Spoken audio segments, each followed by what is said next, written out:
Sadhu, sadhu, sadhu.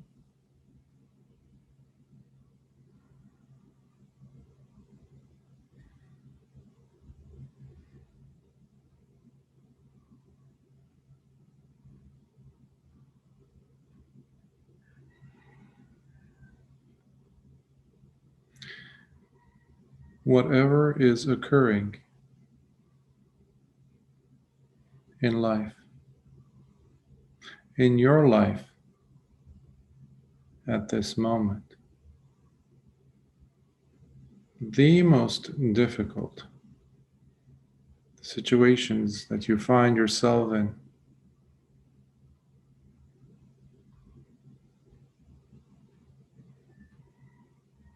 of the challenging encounters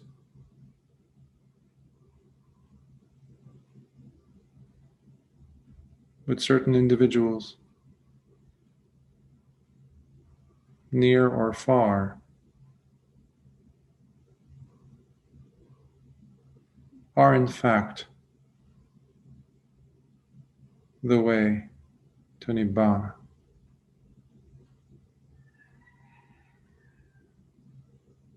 These very unseeming and unrelated things are the doorway to break free from ignorance, from our hang-ups,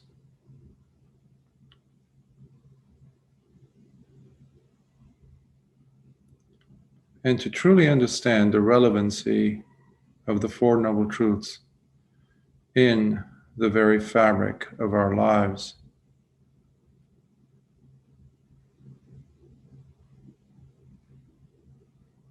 It is applying what this practice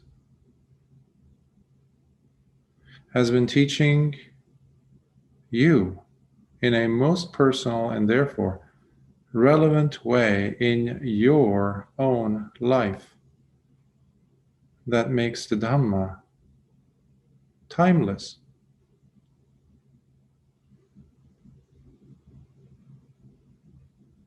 Otherwise, the teachings of Lord Buddha can be said to have been polluted, corrupted, and contaminated a long time ago already.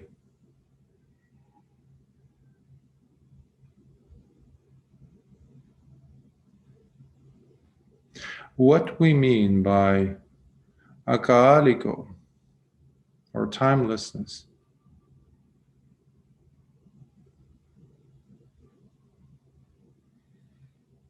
is the fact, the truth of your own experience in your life. When looked at without the self-identifying glue of ignorance that gets smeared and splattered all over onto every object your eyes see, everything your ears hear, everything your nose grabs onto, everything your tongue tastes, everything your body touches, and everything your mind grasps, whether it be a thought, a memory, a concept, an idea, whatever.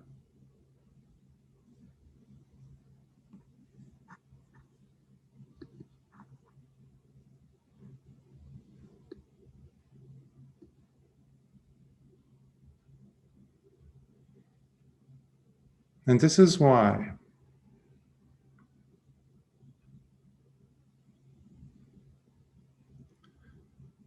the Buddha states clearly, declares it openly,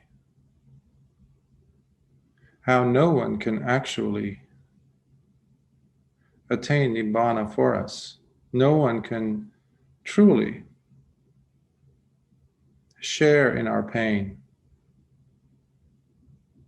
No one can replace us in facing our own old age, our sickness. No one can definitely share in facing the consequences of our actions.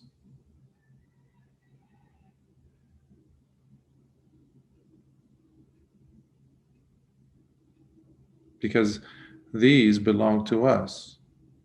These have to do with us, the individual, nobody else.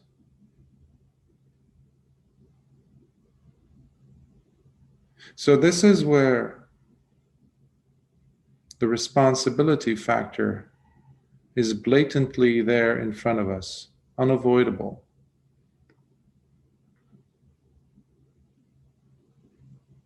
And this is why I often have mentioned how this path is for those who have a mature mind, a mature way of understanding, not infantile in their approach towards what it means to practice.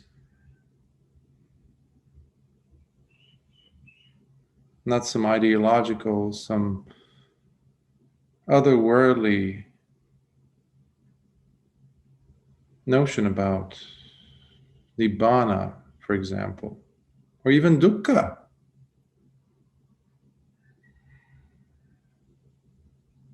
Even Dukkha.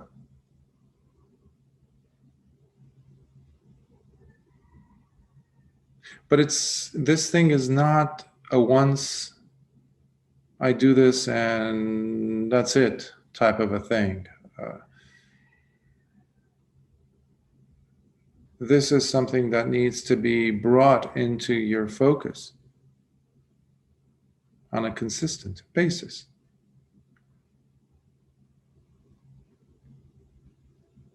It's a skill.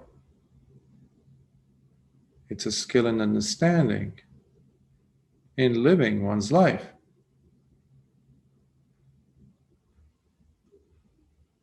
So we must have a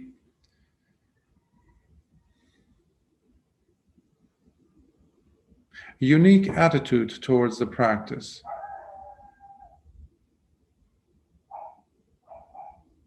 Just like an athlete, for example, puts everything they've got into perfecting their skill, whatever that may be.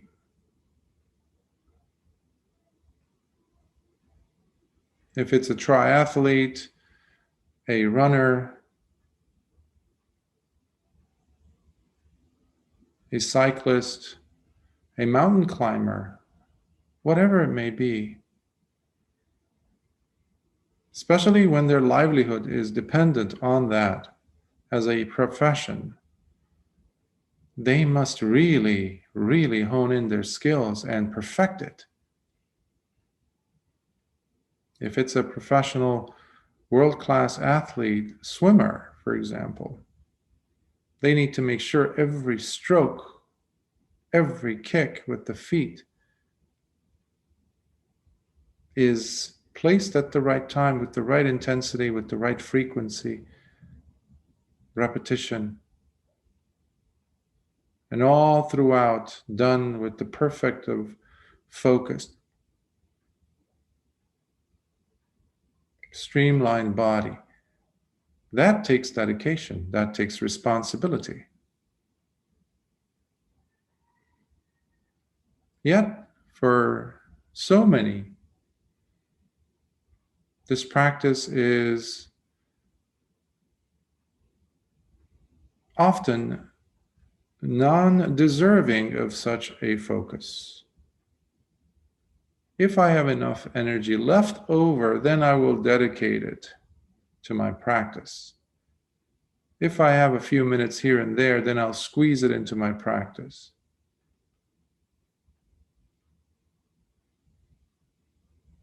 So it's a half-hearted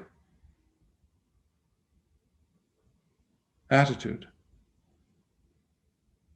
with many. So my words, I intend for them to serve as an encouragement here.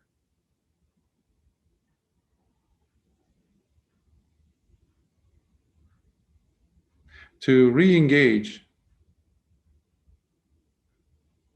Every moment we notice that the dedication is not there.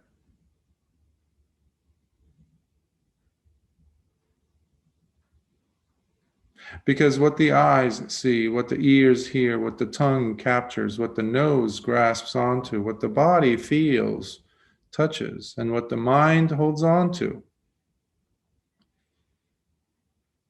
these are all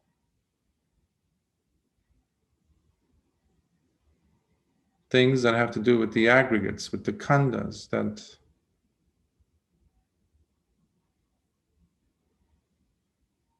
don't get us anywhere. And things definitely that need to be dropped.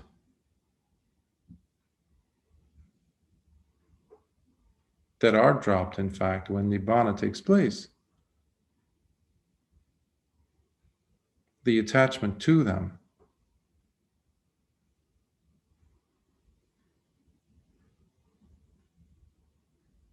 But we need them, like a raft is needed for a person who's crossing a mighty, tumultuous river.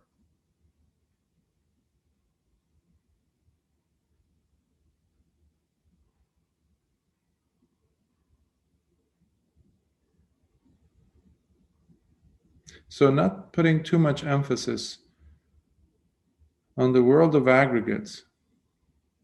Ultimately, we need them. We must utilize them, of course, because without them, life cannot be lived. Responsibilities in life cannot be met appropriately. So they're definitely needed, so long as we're inhabiting this body with its own demands.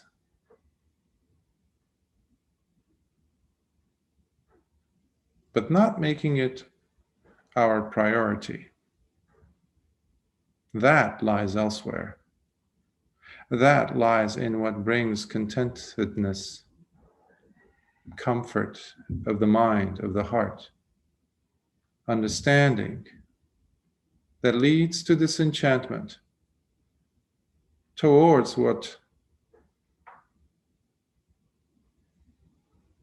are brought through the six sense doors, whether it's the eyes, the ears, the nose, the tongue, the body, the mind. All these things are impermanent. All these things bring eventually, ultimately, nothing but suffering. All these things are trying to glue us with the self-identification, adhesive of ignorance, to try to establish us into this quasi-pseudo sense of three-dimensionality, that we matter, that I am this or it is me, it is who I am, this is myself. All nonsense, all of them, every one of them.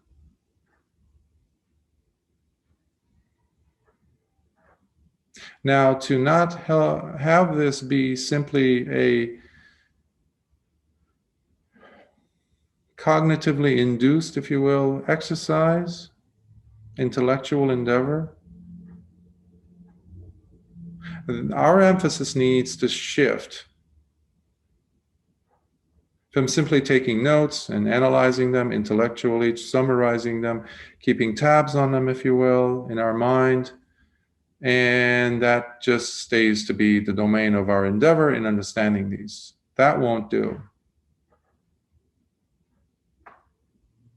Because that also falls into the sixth of the six sense perceptions, meaning the mind, because that's also sensuality.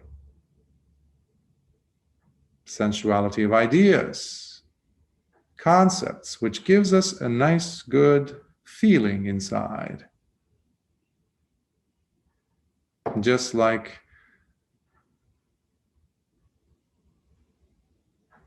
a tasty muffin in the morning. But this one's for the mind. So many practitioners continue being deluded by the sixth organ, which is the mind, which loves ideas, which loves holding on to concepts, quote unquote, understandings, if you will. Even that needs to be relinquished and applied in the form of sitting meditation, dedicated meditation. These are necessary, especially the functioning of the mind in interpreting, understanding these perceptions coming in. But ultimately, they need to be dropped, put aside, and the work needs to be done. This is a challenging, very challenging aspect of the practice for many, many meditators. Because they fool themselves into thinking they're practicing. Meanwhile, they're not.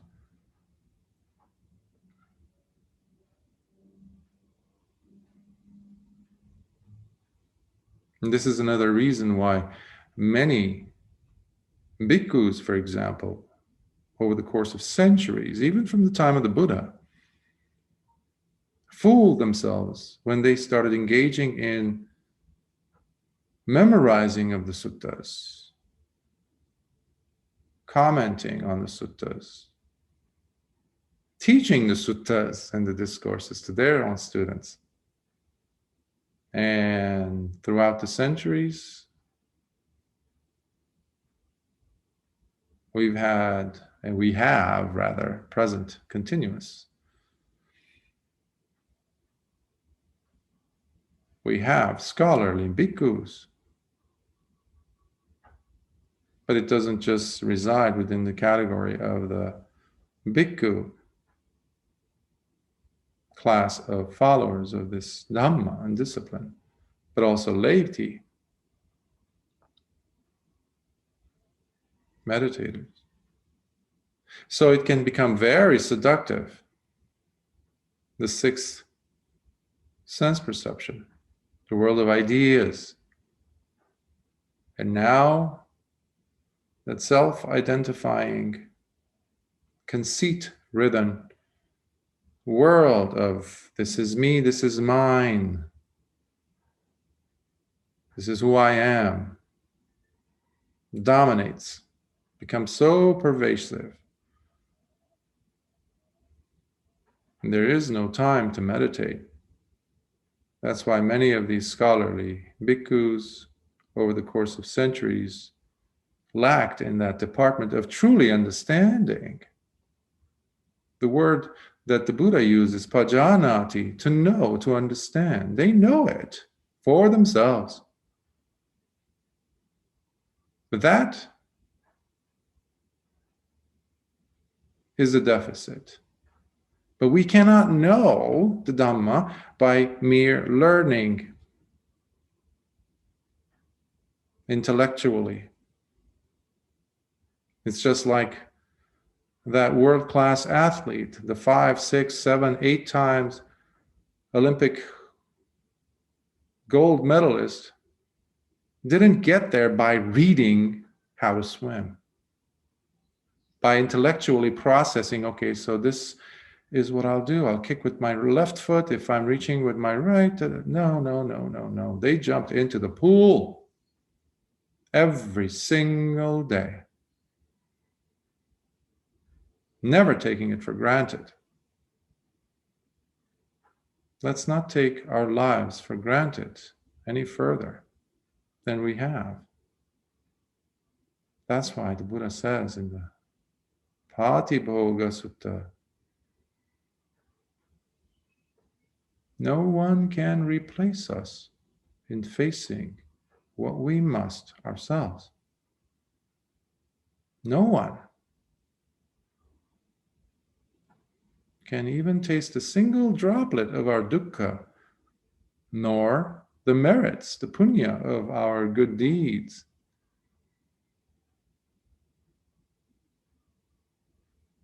Of course, there's peripheral effects. There's, when we're meditating, when we're practicing sila, of course, the world around us will also feel protected, thanks to us holding on and practicing our sila. That's good. That does happen, but that's not the main objective.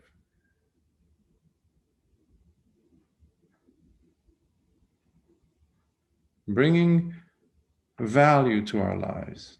That's why we sit. Because we know it's not going to last. Every one of us is going to die. Every one of us. So let's not sugarcoat it with further delusion and do the work that needs to be done.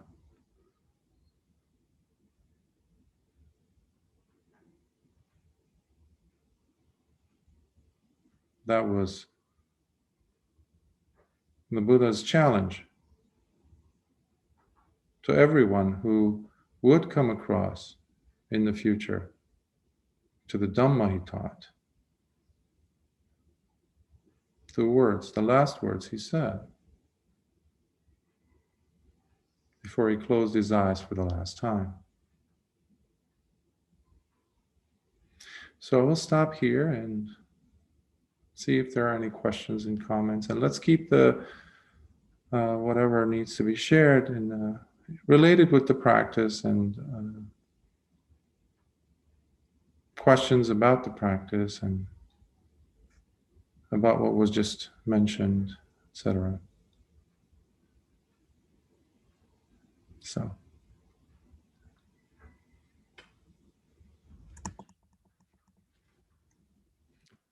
Yes. Did I see? Yes, KK. Yeah, it's totally related to the practice, related to what you said. First of all, of course, I plead guilty. I have never been able yet to totally devote myself every day to doing that, even though I really want to, and maybe I should make a resolution to do so. And I just want to ask you, for those of you who are so used to trying to have a reason to do anything or trying to explain to others why I'm doing this. I think I'm doing this because I feel it makes me a better person, but I do not yet get to the point where I say, I'm doing this because I want to attain Nibbāna. I'm not there yet, for sure. So that's why I feel it's benefiting me, because I think it makes me a better person, make me concentrate on trying to be better. But for instance, I was talking with my housemate right now, who is a Buddhist, but she said that you and I just don't need to do meditation because we are so calm. In other words, a lot of people, she thinks that you do so because you are agitated and because you need to solve problems, whereas she and I are pretty happy with, grateful for every sunshine and every day we are alive. So I just feel that we are not quick to anger, so we do not need to. So for her, you say, you know, she thinks that, you know. So I was just wondering, how do you tell other people? I know it has to be somewhat intellectual thing. In other words, I know that for almost everyone who is here, they do it because they already feel the joy and the benefit. But for those of us who are so new to the thing, what would you suggest as how do I even explain to myself and explain to others why this is the most important thing I do every day? Thank you. We must be blunt in the Dhamma. Thank you for sharing that story about or the interaction, rather, between yourself and your housemate. But as you're describing it, that interaction, I couldn't help see it to be similar to some of the cows I came across in the pastures in England. Beautiful pastures, green, 2 or 3 cows coming together and talking to each other. Deliciously green-colored grass, they're enjoying happily. No worries in the world, but destined for the slaughterhouse. That's why we meditate.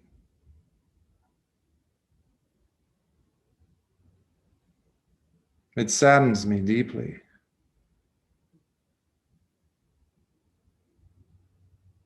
Not every practitioner is actually experiencing joy, or necessarily even that sense of calm. But there is that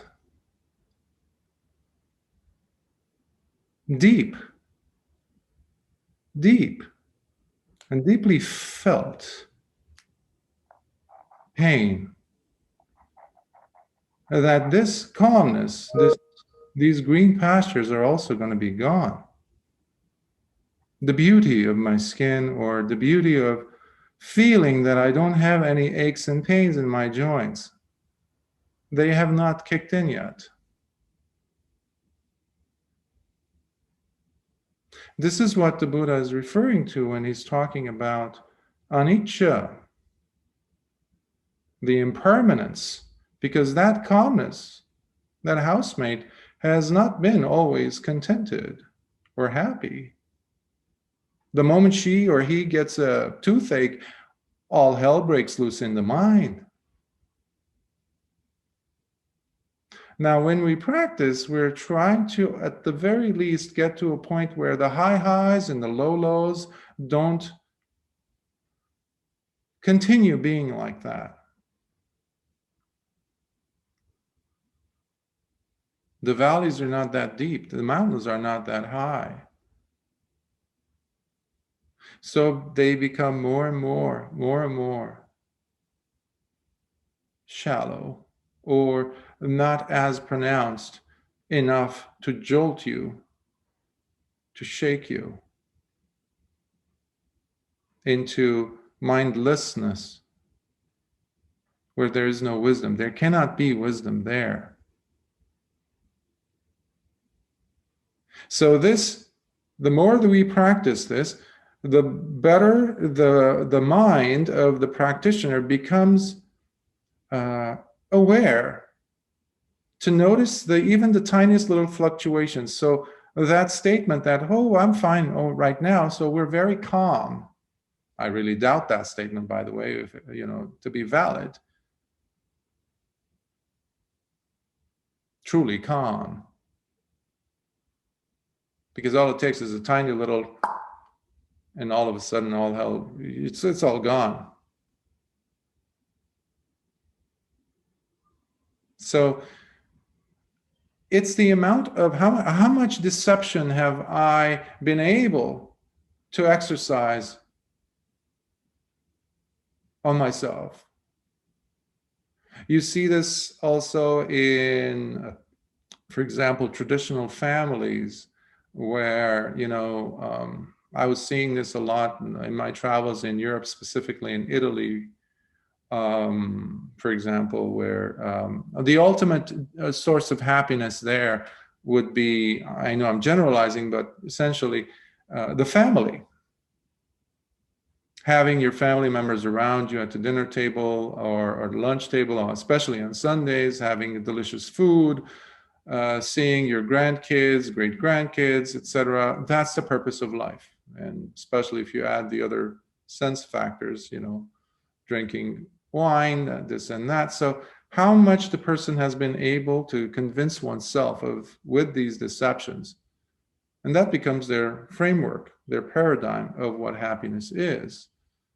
But they are completely camouflaging the fact that they are, along with everyone else, headed to the slaughterhouse of death,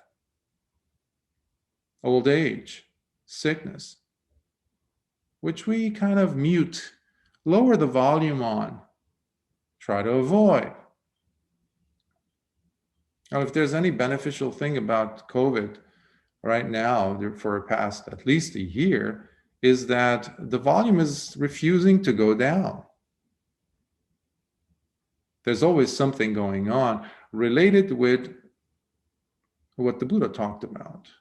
as far as tilakkanas are concerned, the three natures, characteristics of existence, anicca, dukkha, anatta, especially anicca, impermanence, and dukkha. And the anatta factor is obviously pulling the plug from all these deceptive ideologies about self-identification, the glue I was referring to earlier, that this is me, this is mine, this is the person who is now, well, the one that I lived with for 45 years, for example, who's now intubated in a coma, barely able to breathe, even with the help of these machines. And by the way, all these family members that constituted his source of happiness cannot even do a FaceTime chat with him because he's in the ICU or she's in the ICU. We're just waiting for that call for the doctor to make and say, oh, we lost her, we lost him. What happened to that whole paradigm of we're happy, we're contented? So this is what I was referring to earlier in the beginning of my talk, as far as using these difficult, challenging experiences as the very doorway to Nibbāna, because we're not going to find it anywhere else. You're not going to find it somewhere in India or where the Buddha sat and meditated, somewhere in the Himalayas or in some sutta. Ultimately, it's in our own life, in our own heart, in our mind.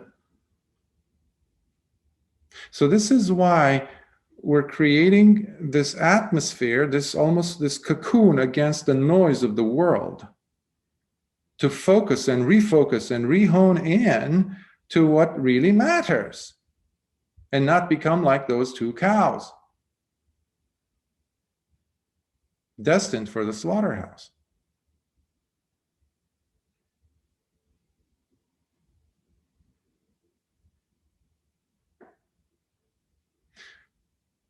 So I hope that helps. Yes, Russell. Yeah, thank you, Bhante. Yeah, it's a little bit blunt and harsh because although we might be destined for the slaughterhouse, well, I mean, that might be, that might be the end goal. But, I still would cling personally to the image of, family and those type of things, regardless, because tomorrow, that will not be, that might not be possible. I happen to know 3 people. One is 103, one is 99, and one is 70. They all have various stages, and I think I've kind of mentioned this before. They have various stages of Alzheimer's. And this morning I was informed that the one that's 70, who happened to be my cousin, just died of it. And I was wondering, going back to what you mentioned earlier about, not losing your mind, but something about, I can't quite remember. Maybe I'm losing my mind right now. But the negation of, sort of this clinging to the mind. So I was curious about when people have Alzheimer's, and basically, and you had told me before that, which identity are you am I clinging to? Is it the one of them when they did not have Alzheimer's, or at stage 2 or 3 or 4? But for them, I'm wondering, a lot of times they are described as not having their mind anymore, or at least a certain type of mindset. So should one look at things like that? Is it possible to look at it positively or in another way? I mean, people with Alzheimer's, it's sort of a physiological, biological, mental thing. So without the mind control, they lose control of their bodily functions and so forth, and then it's a chicken and the egg thing, and then basically it gets them at the end. So of course one could just say it's the process, in a Buddhist term of life of going to the slaughterhouse, but well, it's a little bit difficult to see people going to the slaughterhouse slowly in stages. I think the process is really difficult for me personally. Going to the slaughterhouse, I guess, quickly is one thing, but seeing the process play out, that's really difficult. And so anyway, it's just I probably am just taking your words a little bit too literally. I do feel things, I would rather cling to the mind and to certain kind of illusions, even though I'm aware of them. Since tomorrow, that whole process, or right now, the process is beginning anyway. So anyway, that's just sort of my cynical comment, I guess. Well, you mentioned it just now, how the very fact of clinging, the presence of clinging, is directly related to the level of intensity of how much your suffering is going to be. Period. Now, it is the person's choice, of course, always. How much are they willing to hold on to or not? When my mom, she was 44 when we discovered that she had the final stages of cancer when it hit her. She was 44. And she suffered for another 3.5 years.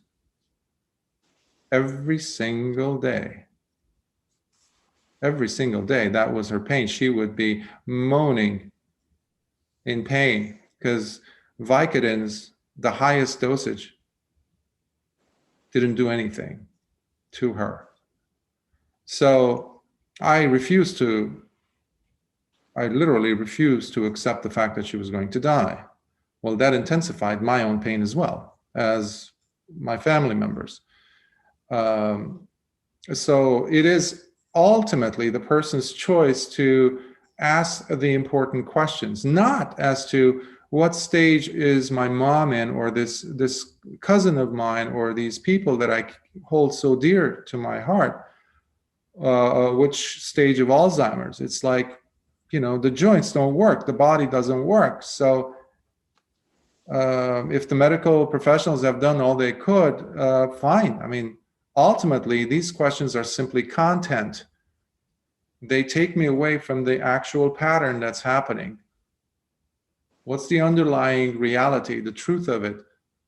There is pain, which I'm experiencing. Not only my cousin, not only my mother, but everybody's headed to the slaughterhouse.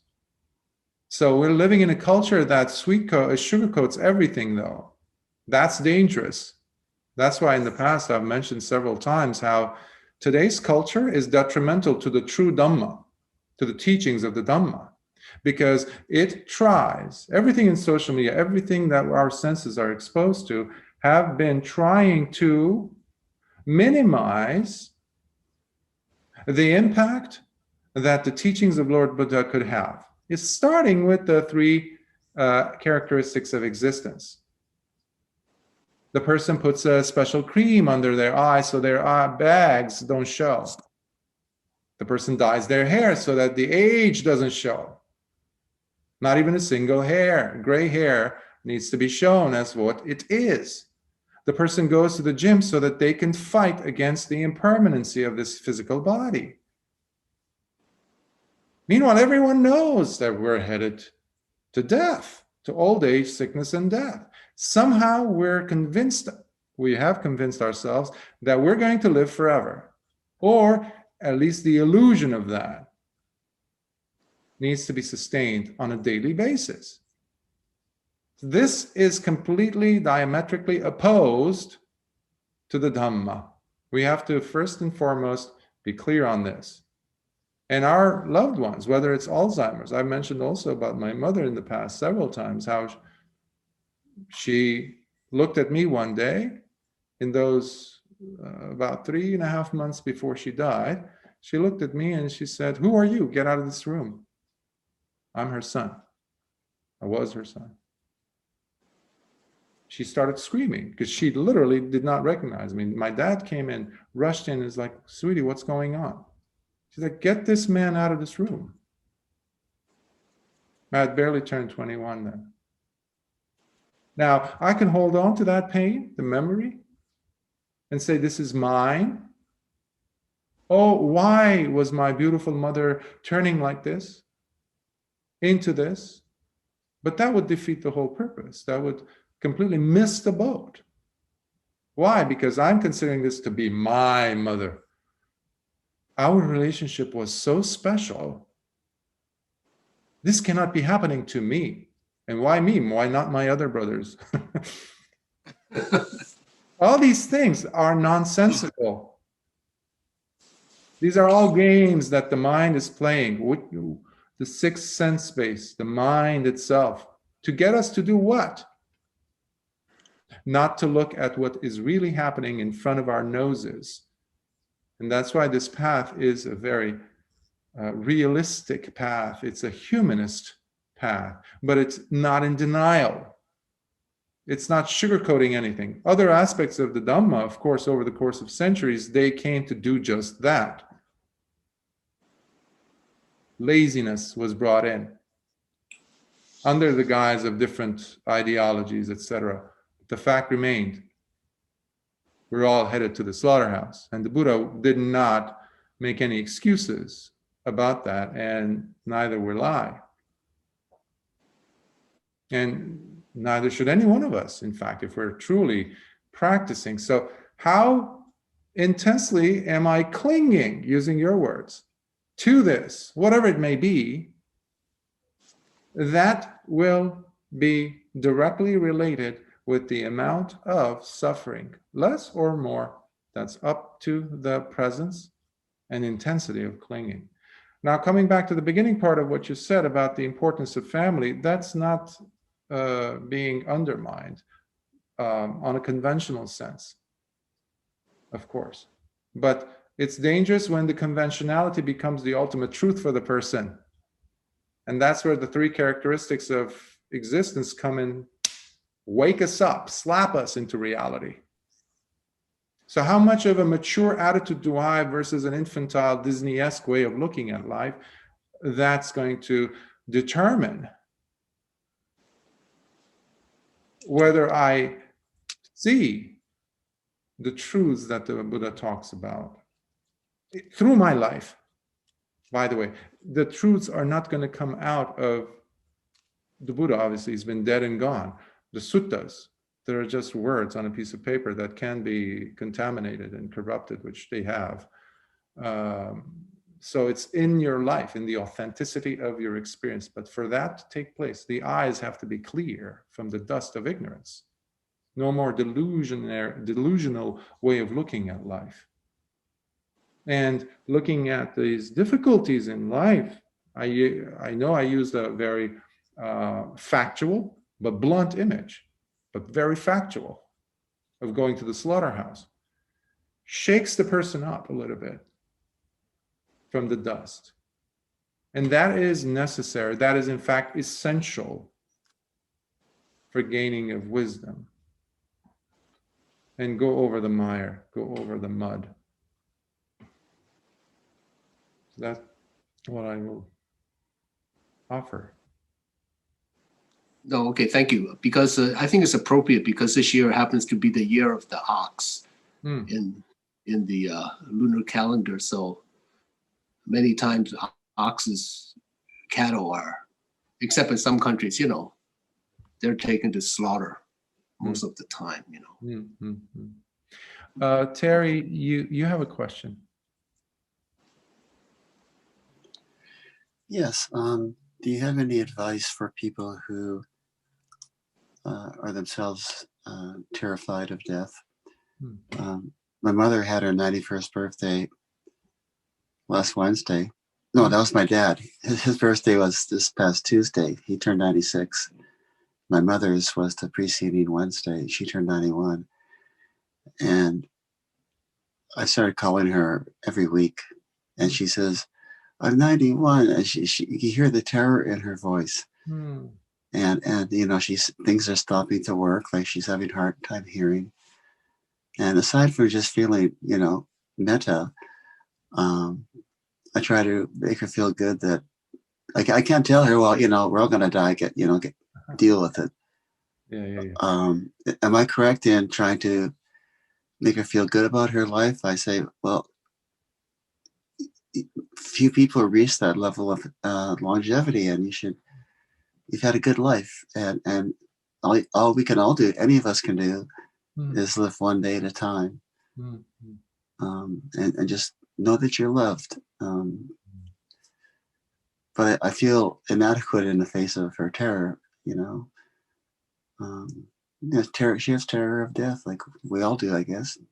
Do you have any advice on that? First of all, thank you for sharing that intimate image. Yes, I do have suggestions. Given the work, both as a psychotherapist and also working with, having encountered my own father who died about 5 years ago, every time I went to see him, as I would walk away, before he really became bedridden, when he used to get up, he would make sure that he had a long hallway at the apartment that he used to live in, this building.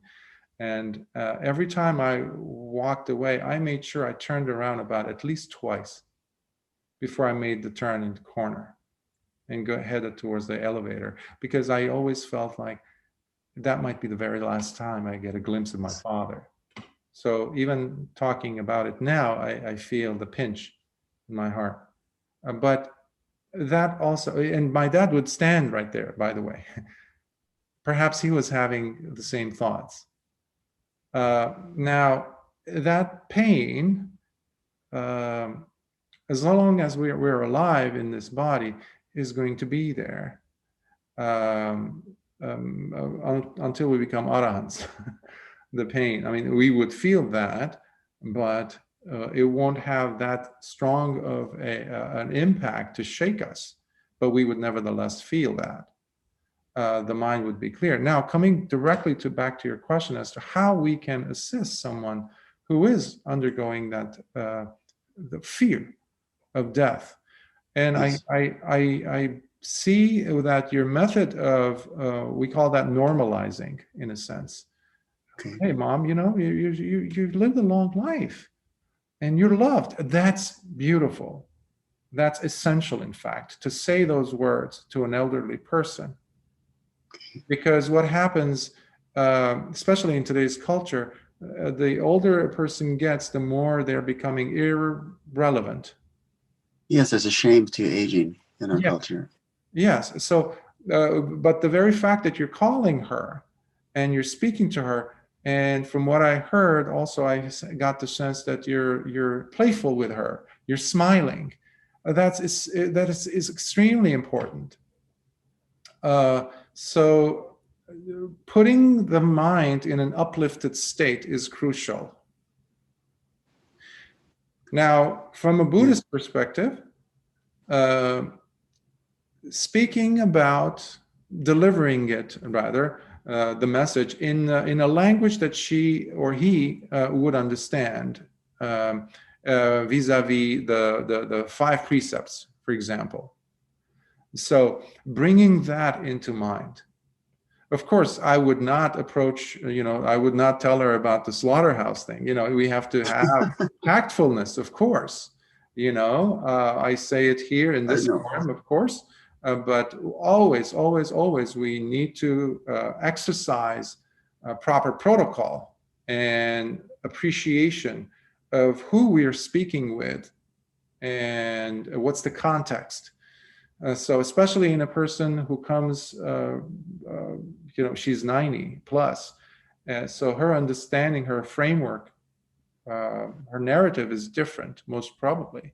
So and culturally and religious perhaps also. So speaking to her about the value of, hey, Mom, I love that you taught us never to do this. Because you raised us in a certain way. And I'm so grateful. Today, Yes. as a grown man, and I talk to people, and I share what you shared with me. That brings a sense of lightness and contentment in the heart. Thank you. I've never said that to her. Okay. those words, but I feel those. Good, yeah. And oftentimes people forget that it's not just me saying the right word to this loved one or my relationship to this person. It's a two-way street, because this Yes. is also impacting oneself, you. And oftentimes it brings up certain emotions that we're either have shut them down or never acknowledged them. Perhaps there's that sense of dread towards fear, or towards death in us. Oh my God, I'm going to lose my mother. Yeah, that's terrifying too. Yeah. Yeah. And if the ground is there, if the atmosphere is appropriate for you, and you will know it in your heart when the time comes, or if the time comes, for you to say, you know what, I'm going to bring this up and see, I'm going to vibe it off of Mom, see how she feels about this. You know, Mom, you're going to go and you're terrified, but I want to tell you something about how I feel towards that. I'm putting words in your mouth. This is just my I feel dread. I don't know how I'm going to handle this when you're gone. And maternal or paternal instincts can kick in those moments. All of a sudden, I wouldn't be surprised to hear your loved one say, don't worry, sweetie. You're going to be fine. So all of a sudden, she comes out from this sense of a recipient or the experiencer of fear to the giver of comfort. Yes, the time has to be right. Yes. I can't visit her in person because she's in Canada and there are travel restrictions. Oh. But so I'm phoning her. Good. But that's a wonderful piece of advice. One other thing I'd like to ask. Oh, were you finished your? But just a brief thing about the laughter part.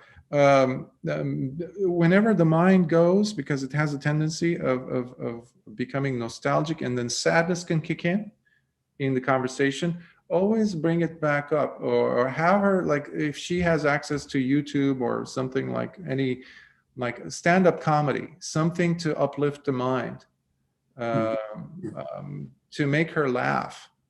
That's really, really important. Perhaps even listening to it together. If you do FaceTime or some YouTube or something like that. That's what I was going to write down notes because my memory is going faster than hers.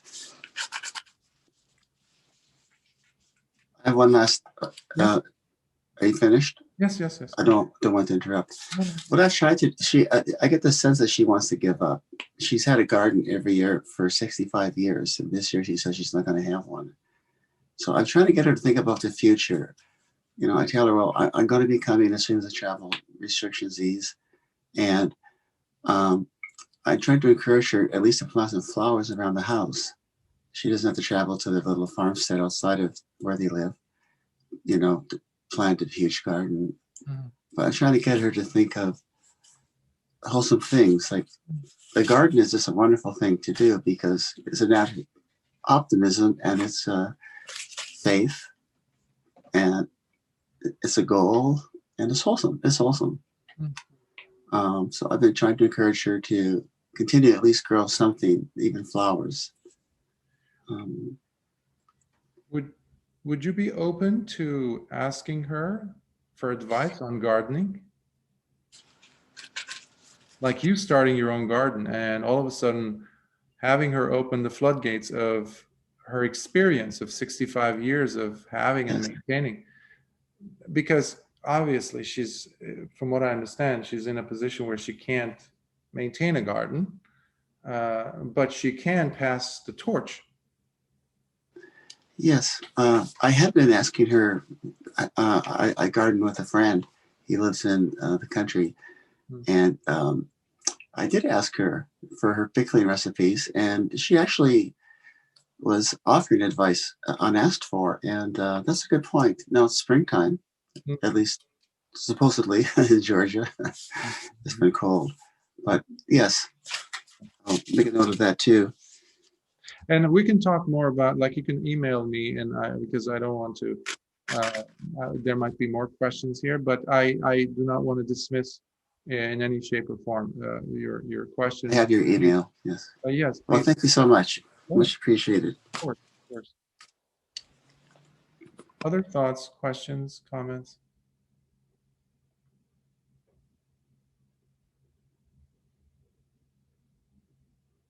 Yes, Upatissa.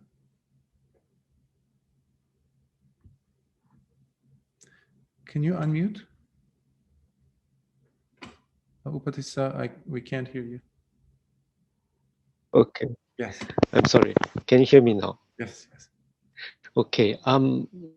Well, I suppose like most of us, I still have okay, I have aging parents as well, who are living separate from me. So I call them once every week.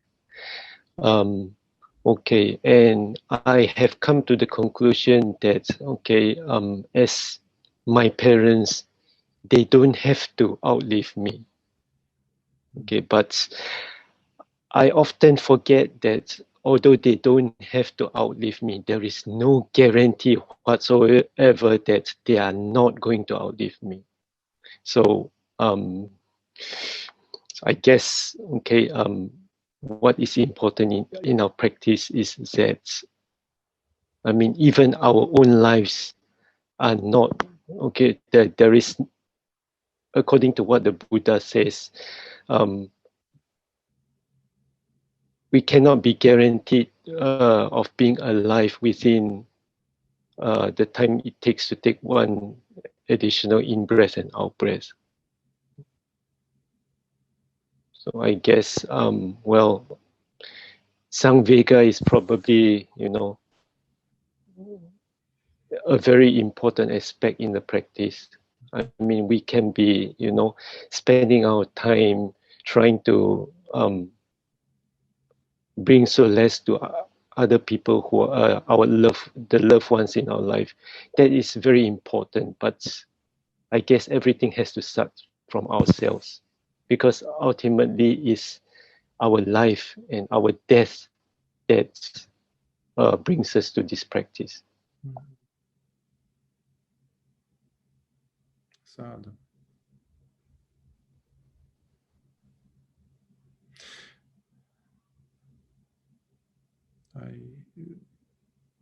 Of course, Samvega, the sense of urgency. If we take anything from the Dhamma, that's it. This path is not about putting on eye shades, dark mask in front of our eyes. And our loved ones, our families, our parents especially, are the perfect teachers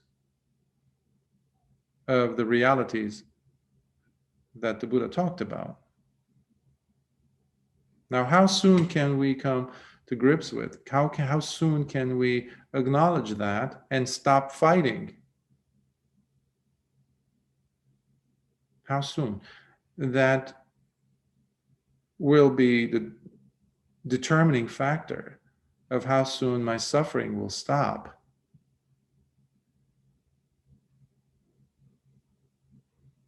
That's where the intelligence or the wisdom is necessary. This path is about wisdom, but wisdom for what?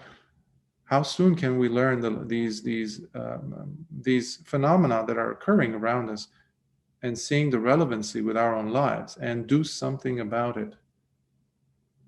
As meditators, we are trying to do something about it. We're not trying to simply extend our loved ones' lives, nor our own.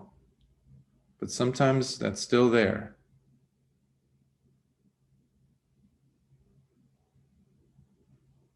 And it requires wise eyes. That's what the Buddha says, sampajanya. The clearly understanding, seeing these phenomena. Oh no, I've been holding to this all my life. Now I see it. There you go.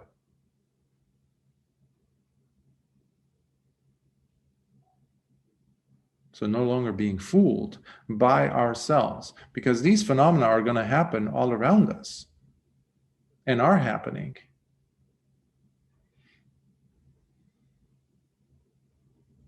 Yes, KK?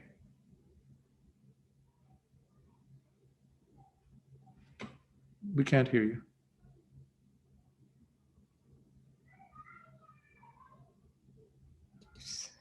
The difficulty I have with the imagery of the slaughterhouse is that year after year, I have students who try to take their own lives or write about wanting to take their own lives. So I did use the kind of Buddhist thing of saying that things are going to change. No matter how bad things are, I promise it will change. But the other way is just to ask them to appreciate. I said, I've lived a long life and I can tell you that it's worth living, no matter all the joys and sorrows. So in some way, I'm both using the Buddhist concept and also going against the Buddhist concept is that you really have to appreciate, live a day at a time, because each day it's like you're writing a story. And why are we reading fiction? Because each of us is an original story. And then you must let it unfold, be willing to take the suspense. I mean, I have one student just now, that yesterday I just wrote, who was saying, I have a very privileged life and therefore I feel that I can't complain, but I can't, my parents don't understand me and I'm calling the suicide hotline. So that's why when you mentioned the slaughterhouse, I say, well, these young people who are between 20 and 25, they can't wait to get to the slaughterhouse. And so that's why I just want to express the problem. And then for myself, I just feel I'm so lucky to have lived such a long life. So if I die tomorrow, I do not see the imagery of being in a slaughterhouse. I'm still grateful for the fact that I've lived such a long, relatively happy life. So I just want to express a couple reservations about that.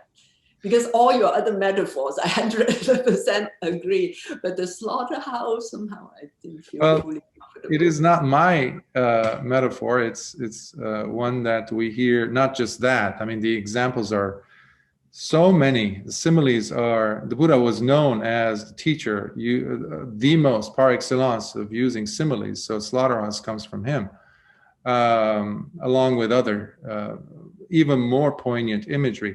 But when we talk about slaughterhouse, it doesn't necessarily only point at death. Slaughterhouse needs to also be seen as old age. There's no turning back. Mm-hmm. Illness, sickness. You have passed the point of no return. That's what it means, is a slaughterhouse. You're not going to be pulled out and forgiven. It's okay, come over here. We're going to give you back your youth. That's never going to happen. And it brings up the sense of urgency. Now, I don't necessarily agree with, an individual who wants to commit suicide, that they are eagerly going towards the slaughterhouse. No, they might actually be trying to run away from it, meaning responsibilities of living each day, because it takes a certain level of maturity, appreciation, despite one's own likes and dislikes. Oftentimes individuals, in my own work as a psychotherapist, I've seen where individuals might just want to pull the plug, therefore exercise their control. of whatever is happening, completely oblivious that what it is that's going to come in the next moment can only come out of this present moment. How I'm thinking right now will dictate what will happen in the next millisecond. So if I am completely in disarray, bewildered, in pain, tormented, angry, and in the mode of escaping from this to the next moment, guess what mental state I will be in when I do land in the next moment. But it will be too late.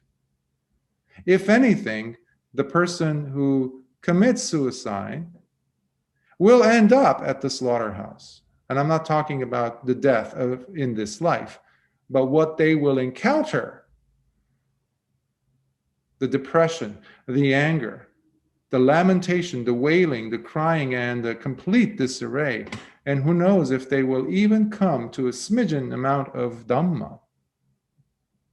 Highly, highly suspicious of that.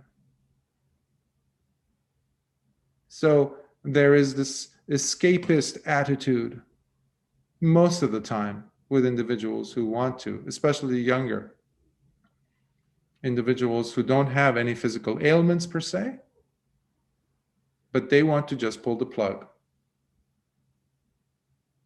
So there needs to be, it takes a certain level of courage to stand in front of this enemy called old age, sickness, death, challenging situations, unpredictable factors coming at you, these arrows coming at you from all angles, but you are withstanding your ground with the shield of wisdom. That takes courage, which is lacking in today's youth.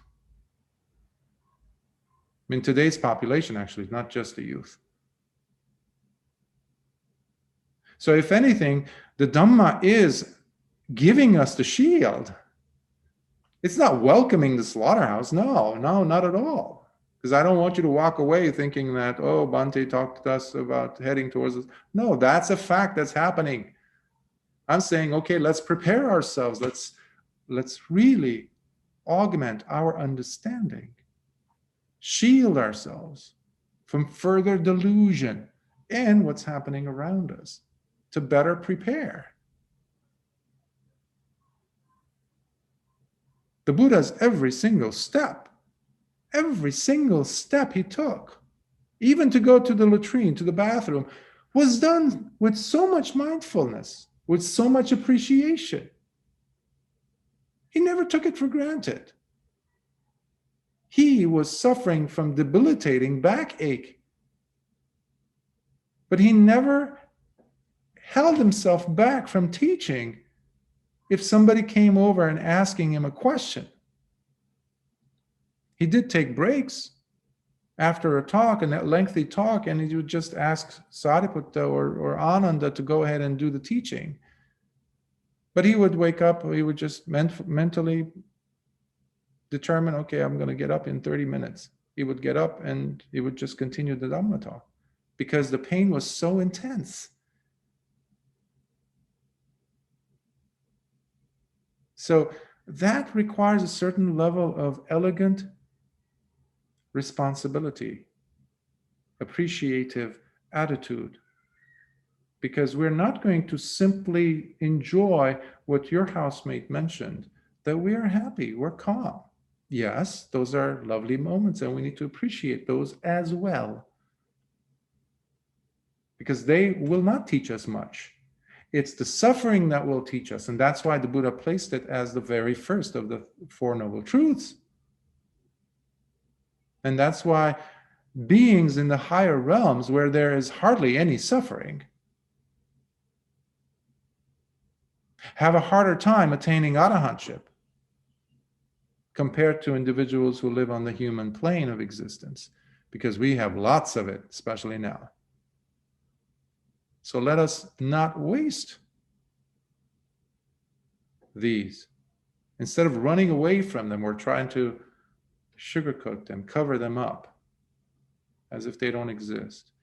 And that's where parents come in, especially if we have aging, suffering parents, because that will hit home deeply.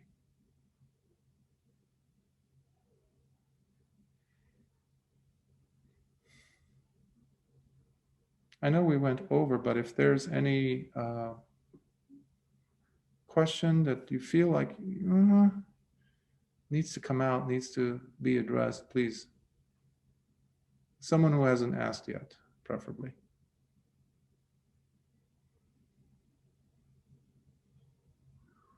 If not, we can conclude today's session.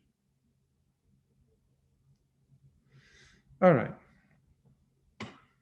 Let's dedicate merits of our practice to others, especially those suffering, those we know of, those we don't, those who are related to us, those who are not directly. May suffering ones be suffering free, and the fear-struck fearless be. May the grieving shed all grief, and may all beings find health relief. May all beings share in these merits that we have thus acquired for the achievement of all kinds of wholesome happiness. May beings inhabiting space and earth, devas and nagas of mighty power, share in these merits. May they long protect the Buddha's dispensation. Sadhu, sadhu, sadhu.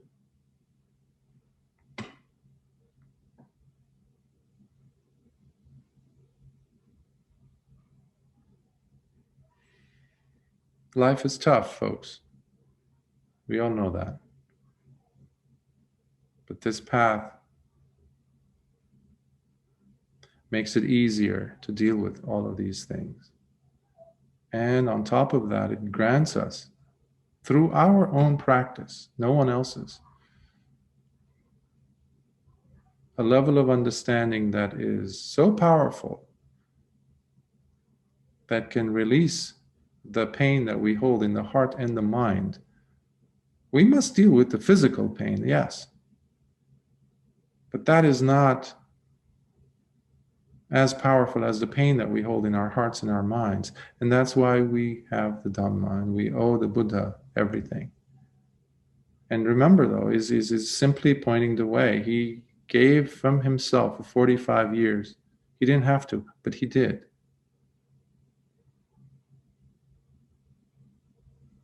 So let the Buddha teach you.